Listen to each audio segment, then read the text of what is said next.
The buzzards circling overhead were the first sign something was wrong. Little Bird had been tracking them for an hour across the scorched desert, her bare feet finding purchase on rocks that could cook meat. She'd learned to read the sky before she could read white man's words. Buzzards meant death, but they also meant answers. When she crested the ridge, she saw him. A white man in black clothes sat propped against a boulder, his face turned toward the merciless sun like he was praying. His horse lay 20 paces away, bloated and stinking. Between them, scattered across the sand like thrown bones, were the belongings of at least 3 different travelers. Little Bird crouched behind a cluster of prickly pear, studying the scene. The man's lips moved constantly, forming words she couldn't hear over the desert wind. His right hand clutched a leather-bound book, a Bible, she realized, while his left rested on something that glinted silver in the harsh light. She should have walked away. Her grandmother's voice echoed in her memory. Trust the desert more than you trust any man, especially the pale ones who speak of gods. But Little Bird had been alone for 18 days now, ever since the soldiers had scattered her small band and she'd fled into the wasteland rather than face the reservation. 18 days of eating lizards and cactus fruit, of talking to rocks just to hear a voice. The man looked up suddenly, his eyes finding hers across the distance with unsettling precision. He smiled, a wide, welcoming expression that didn't reach his pale blue eyes, and raised his free hand in greeting. "Sister," his voice carried clearly across the desert air, trained and resonant like he was used to addressing crowds. "The Lord has sent you to me in my hour of need." Little Bird remained motionless, every instinct screaming danger, but something about the scattered belongings nagged at her. Too many different styles, different qualities. A woman's shawl here, a child's boot there, a man's silver watch chain catching the light. "I am Brother Samuel," the man called out, struggling to his feet with obvious effort. "A humble servant bringing God's word to the heathen lands. My horse has perished, and I fear I may follow soon without aid." His voice was honey smooth, practiced in the rhythms of persuasion, but Little Bird noticed how his left hand never moved from that silver object, how his eyes tracked her movements with the calculating patience of a hunter. She'd seen enough wolves in shepherd's clothing to recognize another, but she'd also been alone too long, and something about his obvious helplessness called to a part of her that still believed in mercy. Little Bird approached slowly, her hand resting on the bone knife her grandmother had carved for her 13th winter. Brother Samuel's smile never wavered, but she could see him studying her with the intensity of a man cataloging weaknesses. "Bless you, child," he said as she came within speaking distance. "The Lord works in mysterious ways. Here I am, lost and dying, and he sends me one of his red children to be my salvation." Up close, she could see the sweat stains on his black coat despite the desert heat, the way his fingers had worn smooth spots on the Bible's cover from constant handling. But she could also see what his left hand protected, a silver star badge, its surface scratched and tarnished. "You're not a preacher," she said in English, her grandmother's accent thickening the words. Brother Samuel's smile faltered, for just a moment before reassembling itself. "Of course I am, child. What else would I be?" Little Bird gestured toward the scattered belongings with her chin. "Too many people died here for one horse to carry, and preachers don't usually wear badges under their coats." The mask slipped entirely then. Brother Samuel's hand moved to his waistband where a pistol hung hidden beneath his coat. But the movement was slow, weakened by exposure and dehydration, and Little Bird was already stepping back, her knife appearing in her palm like magic. "Smart girl," he said, his honey voice turning to gravel. "Smarter than the last few anyway." He gestured weakly toward the belongings. "Mexican family heading to California. Couple of prospectors. Even got a cavalry deserter who thought he was clever, traveling alone." Little Bird felt her stomach turn. "You killed them." "I provided them with final rites," Samuel corrected, attempting to regain his preacher's cadence. "Heard their last confessions before they met their maker. Very touching, really, especially the children." The casual way he mentioned children made something cold and sharp twist in Little Bird's chest. She thought of her little cousin running deer, probably dead now or worse, trapped on the reservation, her spirit slowly starving in the white man's schools. "The badge?" she asked, keeping her voice steady. "Took it off a sheriff in New Mexico. Man of the law, man of God, not so different when you think about it." Samuel's breathing was growing labored. Both deal in judgment. Both decide who lives and who dies. He was dying, little bird realized. Whatever had killed his horse, poison water, probably, or simple exhaustion, was working on him too. She could leave him here for the buzzards and the desert would clean up another monster.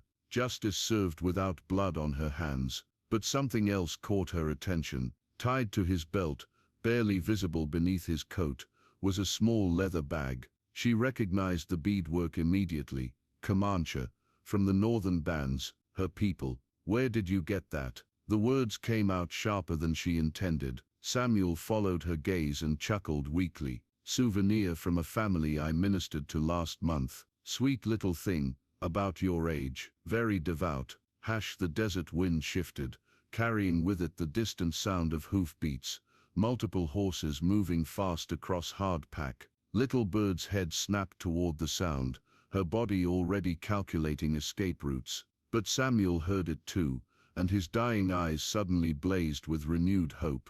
"My partners," he whispered, struggling to sit straighter against the boulder. "They've found me." Little Bird backed away, but the hoofbeats were growing closer, echoing off the canyon walls in ways that made it impossible to judge direction or distance. She was caught in the open, miles from the nearest cover, with nowhere to run. "Three of them," Samuel continued, his voice gaining strength from malicious joy.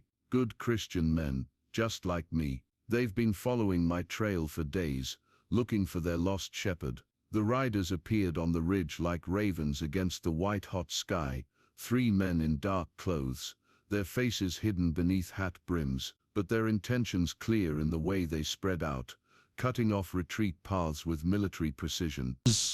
These weren't desperate criminals or opportunistic killers. They moved like a unit, practiced and efficient. "Brother Samuel," the lead rider's voice carried clearly across the desert. "We feared the worst. Just testing my faith, Brother Matthew." Samuel called back, his preacher's voice fully restored. "The Lord has provided me with a companion for my final trials." Little Bird realized with growing horror that she'd walked into something far worse than a single dying killer. This was organized, professional. Samuel wasn't just a murderer wearing preacher's clothes. He was part of something bigger, more systematic. The riders approached slowly, their horses picking careful paths down the rocky slope. Up close, Little Bird could see they wore the same style of black coat as Samuel, the same silver badges hidden beneath religious facade.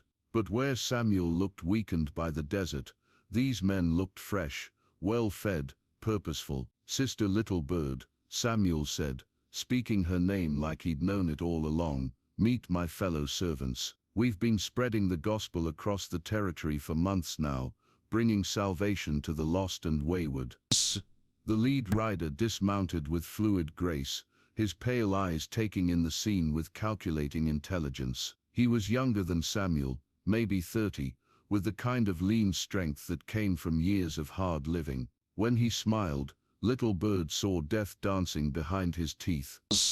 "Brother Samuel tells us you've been caring for him in his time of need," the man said, his voice carrying the same trained cadence as Samuel's. "Such Christian charity, from one of the heathen children, very inspiring." "Oh, "We should take her with us," another rider said, still mounted, his hand resting casually on his rifle. "Plenty of souls in the territory who'd pay good money for a young Comanche girl, especially one this spirited." Little Bird's grip tightened on her knife, but she knew it was useless against 3 armed men on horseback. The desert that had sheltered her for 18 days suddenly felt like a trap, its vastness meaningless when predators could move faster than prey. Now, Brother Lucas," the leader chided, gently, "we're men of God, not slavers. Though I suppose the church mission schools are always looking for young converts to educate." The threat hung in the air like heat shimmer,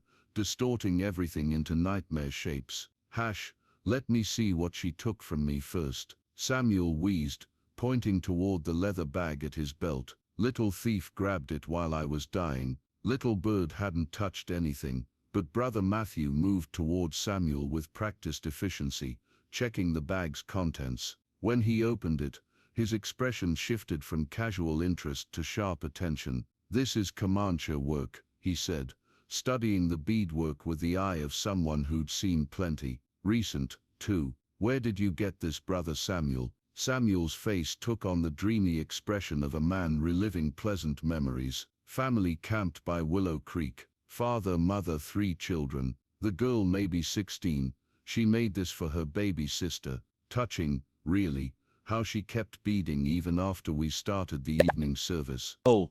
Little Bird's world tilted. Willow Creek was where her cousin's family had been heading when the soldiers scattered the bands. Sharp Feather and his wife Blue Sky, their 3 daughters. She'd been planning to find them once she made it through the desert. The baby's name, she whispered, the words dragging themselves from her throat like broken glass. What was the baby's name? Samuel's eyes glittered with recognition and cruelty. Morning Star, I think. Sweet little thing, couldn't have been more than 2 winters. She kept reaching for her sister even after. Enough. Brother Matthew's voice cut through Samuel's reminiscence with surprising sharpness. He was studying Little Bird's face, reading the grief and rage written there with uncomfortable accuracy. You knew them. It wasn't a question. Little Bird nodded once, not trusting her voice. Morning Star had been born the winter before the soldiers came. She'd had her grandmother's laugh, and her mother's gentle eyes. Little Bird had taught her to weave grass dolls during the long evenings when the band was still together, still safe. Family, Matthew pressed. Cousins. The word came out like a prayer for the dead. Something flickered across Matthew's face. Not sympathy, exactly, but something more complex. Recognition, maybe. The understanding of one predator acknowledging another's loss. Brother Samuel has a weakness for thorough confessions, he said carefully. Sometimes his enthusiasm for the Lord's work exceeds his wisdom. Little Bird stared at him, trying to understand what she was seeing. Was this mercy, calculation, some kind of twisted professional courtesy? Oh. The girl's quick thinking, Brother Lucas observed from his horse, spotted Samuel's badge, kept her distance. Most folks just see the preacher clothes and walk right into his arms. Intelligence is a gift from God, Matthew replied, still watching Little Bird with those pale measuring eyes. It shouldn't be wasted. The desert wind picked up, stirring dust devils between the rocks. Little Bird felt the weight of decision pressing down on her like the noon sun. These men were killers, systematic and remorseless, but they were also the only human contact she'd had in weeks. And something in Matthew's tone suggested possibilities beyond death or slavery. You're offering me something, she said finally. Matthew smiled, and for the first time it seemed almost genuine. I'm offering you a choice, Sister Little Bird. Join our ministry, learn our methods, help us bring salvation to the lost souls of the territory. Or, he gestured toward the scattered belongings, the bloated horse, the buzzard still circling overhead. The leather bag hung from his belt like a scalp, her cousin's careful beadwork reduced to a trophy. But it also represented something else, knowledge of where they'd been, what they'd done, who they'd killed, information that could be useful, if she lived long enough to use it. Little Bird looked at the 3 men, at Samuel dying against his boulder, at the evidence of their crimes scattered across the desert floor. Oh. The smart choice was obvious. Agree to join them, learn their patterns, find a way to escape or destroy them from within. But as she opened her mouth to accept Matthew's offer, her grandmother's voice echoed in her memory. Some cages look like choices, granddaughter. Oh. The key is knowing which doors lead to freedom, and which lead deeper into the trap. I have a counter-offer, she said quietly. Matthew raised an eyebrow. I'm listening. Samuel dies here, like he deserves. You 3 ride away and never come back to Comanche lands. In exchange, I don't tell the cavalry about your little ministry operation. Brother Lucas laughed harshly. What cavalry, girl? You've been alone in the desert so long you're seeing things. The patrol that's been following your trail for 3 days. Little Bird replied calmly. 20 soldiers led by a captain, who's very interested in the missing persons reports from every town you've visited. It was a complete lie, but she sold it with the confidence of someone who had nothing left to lose. Matthew's eyes narrowed, studying her face for tells she didn't give him. You're bluffing, maybe, but are you willing to bet your lives on it? Samuel here is dying anyway. Poison water, from the look of it. Question is whether you want to join him or live to find easier prey. The silence stretched taut between them, while the desert wind whistled through the rocks. Finally, Matthew nodded slowly, a gesture that might have been respect or simple pragmatism. You've got sand, girl. I'll give you that. He remounted his horse with fluid grace. But this isn't over. The territory's smaller than you think, and we've got long memories. So do my people, Little Bird replied, and we've been surviving longer than you've been killing. They rode away without looking back, leaving Samuel propped against his boulder with his Bible and his fear. Little Bird waited until they were specks on the horizon before approaching the dying man. The cavalry story was a lie, he whispered, seeing truth in her eyes. Yes, you're going to leave me here. Yes. Samuel closed his eyes, his breathing shallow and labored.